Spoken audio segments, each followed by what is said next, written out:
রথ ভাবে আমি দেব, পথ ভাবে আমি, মূর্তি ভাবে আমি দেব, হাসে অন্তর্যামী। রাজার রোষে যে প্রজাদের অকল্যাণ হয় তার সেটার প্রভাব হচ্ছে সেই দিনই কিন্তু বড় বাজারের আগুন লাগা। বৃষ্টি এইভাবে দেখো চতুর্দিকে গাছগুলো পড়ে যাচ্ছে এবং চারিদিকে ছারকার হয়ে যাচ্ছে, এটাও কিন্তু একটা ইঙ্গিত যে রাজার অশুভ প্রভাব আমাদের এইখানে পড়েছে। আমার কাছে তো আমার ধর্ম, তোমার কাছে তোমার ধর্ম। আমি হিন্দু, তাই হিন্দু ধর্মের কথা আমি বলবো। আমি মুসলমান ধর্মকে একটু অগ্রাহ্য করছি। উনি তো কোথায় যে নতুন গৃহবধূ নিয়ে এসেছেন, গৃহবধূর আবদার তো ওনাকে তো মেটাতে হবে। তা বধূর আবদার মেটানোর জন্যই কিন্তু ওনাকে যেতে হয়েছে।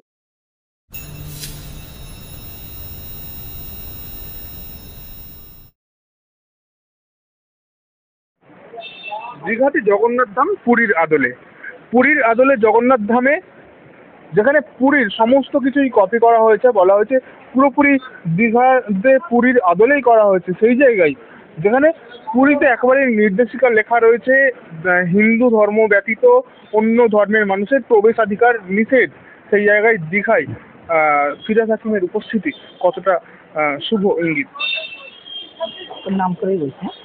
দেখো অনিমেষ, তোমার বোধহয় মনে নেই, কিছুদিন আগে মানে বেশ 2 বছর আগে পুরী থেকে দিদিমণিকে বার করে দেওয়া হয়েছিল, কারণ উনি আদৌ হিন্দু কিনা তারই ফলস্বরূপ উনি এই মন্দিরটা স্থাপন করেছে। তোমাদের মনে আছে কিনা জানি না, কবিগুরু রবীন্দ্রনাথ ঠাকুরের একটা কবিতা দীনদান, তাতে দেখা গেছে রাজা তার নিজের প্রতিষ্ঠা করার জন্য, নিজের আধিপত্য প্রতিষ্ঠা করার জন্য একটা মন্দির প্রতিষ্ঠা করেছিলেন, কিন্তু সেখানে সাধু মহারাজ কি বলছেন, সে মন্দিরে দেব নাই। এবং আমরা একটা লাইনও জানি যে আমাদের এটা ভাব সম্প্রসারণ করতে হতো ছোট বয়সে, তোমরাও বোধহয় করে এসছো, রথ ভাবে আমি দেব, পথ ভাবে আমি, মূর্তি ভাবে আমি দেব, হাসে অন্তর্যামী।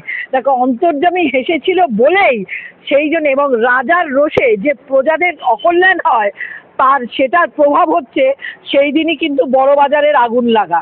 তোমাদের নিশ্চয়ই মনে থাকবে। এবং যেখানে তাপপ্রবাহ 14টা, তারপরেও তোমাদেরকে বলি ওনার জন্য আজকে এই যে অসময় এইভাবে ঝড়, এইভাবে বৃষ্টি, এইভাবে দেখো চতুর্দিকে গাছগুলো পড়ে যাচ্ছে এবং চারিদিকে ছারকার হয়ে যাচ্ছে, এটাও কিন্তু একটা ইঙ্গিত যে রাজার অশুভ প্রভাব আমাদের এইখানে পড়েছে।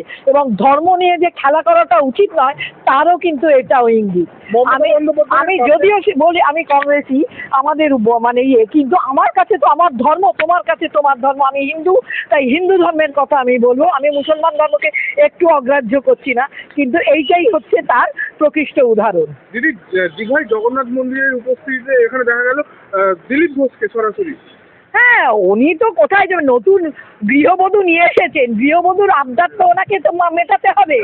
তা বধূর আবদার মেটানোর জন্যই কিন্তু ওনাকে যেতে হয়েছে। এর আগেও আমরা দেখেছি বধূর আবদার মেটাতে অনেক নেতারাই নতুন বিবাহের পর এবং যারা বিবাহ করে তাদের এই মানে যৌবন সম্পন্ন মানে নারী যখন তাদের মানে সংসারে ঢোকে, তাদের আবদার মেটানোর জন্য যা করতে হয় ওনাকেও তাই করতে হচ্ছে। কি করবো বলে?